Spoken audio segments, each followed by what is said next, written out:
Starting. Okay, so now it's going. Gosh, I am streaming on multiple platforms: TikTok, Instagram, YouTube, Twitch. Hey, and if you're kind of feeling like you're the only one in the room, you might be. You might be, but I won't make it awkward, I promise. So, I think the thing that's topmost on my mind is that during Women's History Month, I have been posting a quote by Karen Spark Jones. And I want to pull it up to look at it myself so I don't misquote, because I get nervous on this thing. Hey, Steven. So the quote, Karen Spark Jones she's a Cambridge professor now. Hey, hello. So Karen Spark Jones is a professor at Cambridge University in the UK, and she also invented the engine behind the search engine. So algorithms, she's like the mother of invention of algorithms. So her quote is, "It is very important to get more women into computing. Computing is too important to be left to men." So I posted this on my Instagram stories. It's a quote. It's like a famous women in tech kind of quote, but also as a Cambridge researcher, she has seen how diversity in thought and ideology actually furthers the science.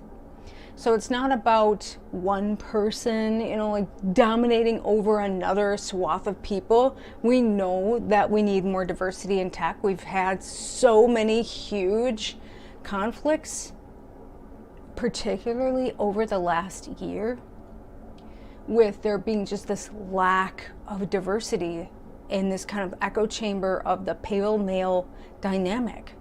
Hey, Angela, good morning.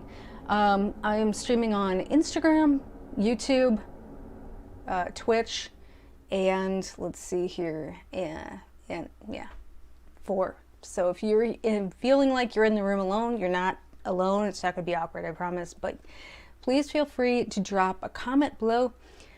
I think what I'm really getting at with this quote, that computing is too important to be left to men, it's like when there's just one side of the story and we don't have the whole picture, and what we see doesn't represent the whole picture in terms of gender equality, ethnic background, cultural diversity.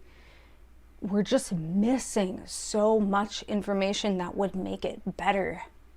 We talk about checks and balances, but someone's perspective, even if you have a room full of friends and they come from different ages, different cultural backgrounds, different genders, you have a richer conversation. And it's so crazy because I started out my career in music. I was like writing songs in my shared, like I lived in New York City in a women's residence. And it's basically just one step away from homelessness, basically. It's like a very hard place to live. Hey, good morning, Frank.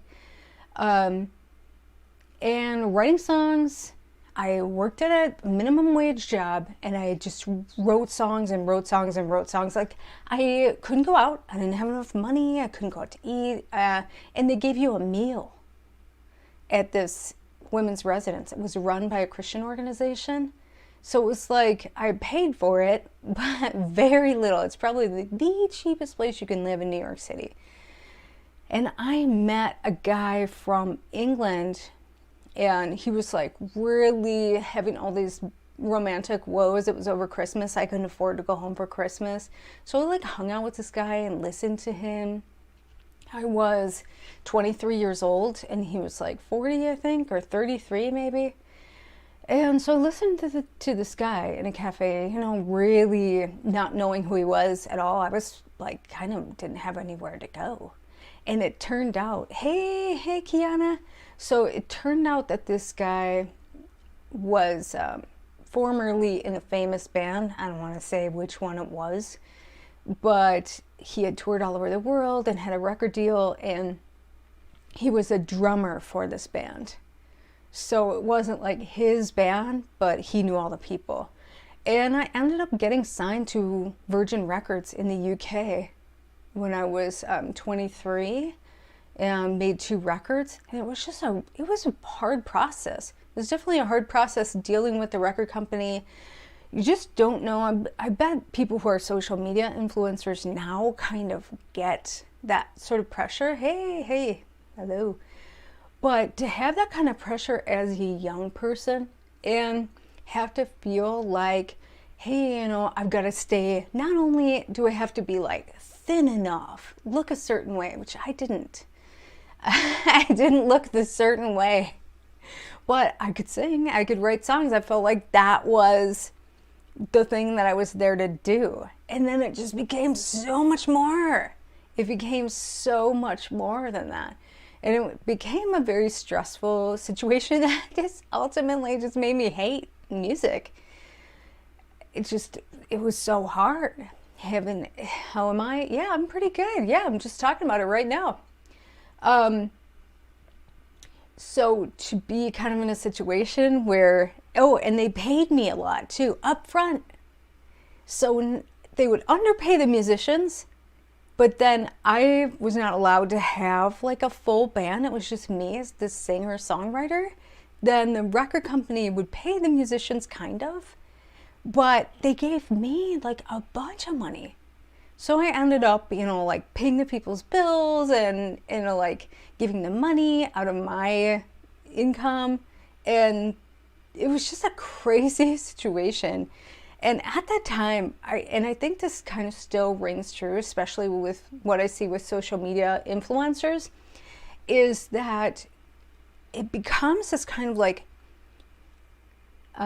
king and court situation that you don't necessarily intend to happen. And you have all these people kind of pumping you up and telling you you're great. And meanwhile, no one's giving you this realistic compass of what's real and what's kind of not. And they're all talking about you behind your back. That was the hardest thing. It was like, just tell me the truth right now. Just give it to me straight. So that kind of made me go, all right, I had a traumatic event that happened to me. My dad died. And then within I let that record company know, like, hey, my dad just died. I have to deal with a family matter. Within 24 hours, I was dropped from the record label. So after making 2 records. And it was just really hard. It was like super hard. And I didn't really know what to do. And I think when you're in a position where you have all this money, all this kind of social power, all this admiration, you just fall.